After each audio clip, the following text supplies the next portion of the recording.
எம்ஜிஆர் அவர்கள் காலகட்டத்தில் வந்து சேர்ந்தவர், ஜெயலலிதாவுக்கு உடனடியாக வந்தவர். அதுக்கப்புறம் பார்த்தீங்கன்னா முன்னாள் அமைச்சராக இருந்து அவர்லாம் அந்த கட்சி விட்டு போக மாட்டாருங்க, பச்சை குத்தி இருப்பாரு அப்படின்னு நினைச்சாலும் என்னங்க இப்போ போயிட்டு தாவேக்கால சிவப்பு மஞ்சள் துண்டை போட்டுட்டு இருக்காரு. ஒரு விதத்தில் அதிமுகவுக்கு இது ரொம்ப நல்லது. டிவி கேக்கும் விஜய்க்கும் ஒரு விதத்தில் நல்லதுன்னு கூட தான் சொல்ல முடியும். ரெண்டு பக்கமும் நல்லதை தான் அவர் வந்து செங்கோட்டையன் பண்ணியிருக்காரு. என்ன அப்படின்னு பார்த்தீங்கன்னா, செங்கோட்டையன் வயதில் மிக மூத்த அரசியல்வாதி. அவர் ரொம்ப பக்காவான நல்ல நேர்மையான அரசியல்வாதி அப்படிங்கிற மாதிரிலாம் அவருக்கு வந்து பயங்கரமாக ஃபயர் விட நம்ம தயாராக இல்லை.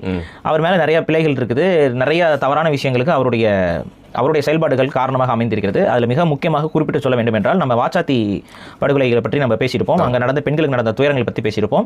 விஜய் கட்சியை சார்ந்த புதிய நபர்களுக்கு இது தெரியாமல் மேபி இருக்கலாம். உங்களுக்கு வந்து நான் உங்களுக்கு புரியுற மாதிரி சொல்லணும் அப்படின்னா, நீங்கள் விடுதலை படம் வெற்றிமாறன் எடுத்த படம் இருக்கும், அந்த படத்தில் ஒரு விஷயம் நடக்குது பார்த்தீங்களா, அதோட உண்மையான கதை வந்து வாச்சாத்தி.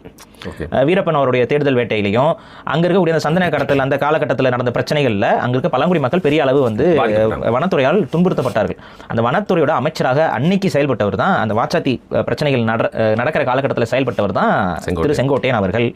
ஸோ வாச்சாத்தி படுகொலைகளில் இல்லை வாச்சாத்தி கொலைகளில் அங்கே நடந்த பெண்களுக்கு எதிராக நடந்த கற்பழிப்பு விஷயங்கள் அது வந்து வெற்றிமாறன் காமிச்சார்ல, அது எல்லாமே வெற்றிமாறன் வந்து டோன் டவுன் பண்ணி காமிச்சிருக்காரு. ஏன்னா சென்சார் போர்டு அனுமதி விட மாட்டாங்க. அது அந்த அளவுக்கு ரொம்ப அநாகரிகமாக பழங்குடி மக்களை துன்புறுத்தி தான் அந்த நடந்துச்சு. அப்போ வந்து அமைச்சர், ஆனால் நீங்கள் இப்படி யோசிக்கலாம், அமைச்சராக இருப்பவருக்கும் அதுக்கு சம்மந்தம் இல்லை தானே. அமைச்சர்களுக்கு ஒரு மயிரும் தெரியாது தானே, அமைச்சர்களுக்கு ஒரு பவரும் கிடையாது தானே, அமைச்சர்கள் வெட்டு வேட்டுகள் தானே, அவங்களுக்கும் அங்கே நடந்ததுக்கும் எந்த சம்மந்தமும் கிடையாது தானே அப்படின்னு வேணா சொல்லி முட்டு கொடுக்கலாம். பட் ஒரு அமைச்சர் சொல்லி தான் அது எல்லாமே நடக்குங்கிறது ஊருக்கே தெரிந்த விஷயம். அப்படி இருக்கும்போது செங்கோட்டையன் அப்படின்னு இந்த அமைதியான இந்த முகத்திற்கு பின்னாடி ஒரு கோர முகமும் இருக்குங்கிறத நம்ம இங்கே பதிவு செய்கிறோம்.